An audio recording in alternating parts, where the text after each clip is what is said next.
తిరుపతి జిల్లా రేణిగుంటలో గుర్తు తెలియని వ్యక్తి మృతదేహం కలకలం రేపింది. నోరు, చేతులు, కాళ్లు కట్టేసి కవర్లో చుట్టి కన్స్ట్రక్షన్ బిల్డింగ్ లోని సంపులో డెడ్ బాడీ కనిపించిందని స్థానికులు చెబుతున్నారు.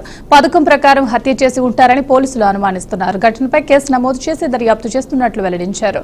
మృతుడిని గుర్తించేందుకు ప్రయత్నిస్తున్నట్లు రేణిగుంట డీఎస్పీ తెలిపారు.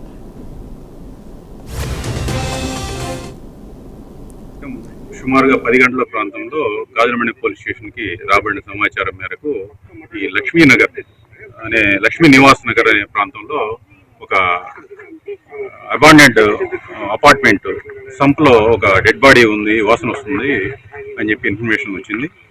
దాన్ని ఆధారంగా చేసుకుని ఎస్ఐ గారు, రేణిగుంట సిఐ గారు మరియు సిబ్బంది ఇక్కడికి వచ్చారు. ఒక బాడీని ప్లాస్టిక్ గోతాల్లో చుట్టి సంప్లో వేసి ఉంది. బయటికి తీసినారు.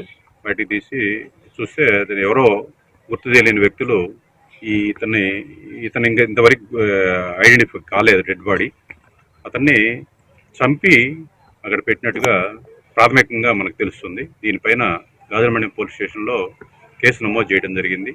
Clues team, scientific investigation team, RFSL నుంచి వాళ్ళు కూడా వచ్చిన్నారు. ఈ కేసులో ఒక 3 టీమ్స్ని వివిధ ప్రాంతాలకు పంపించడం జరిగింది. దీంట్లో కేసులో పురోగతి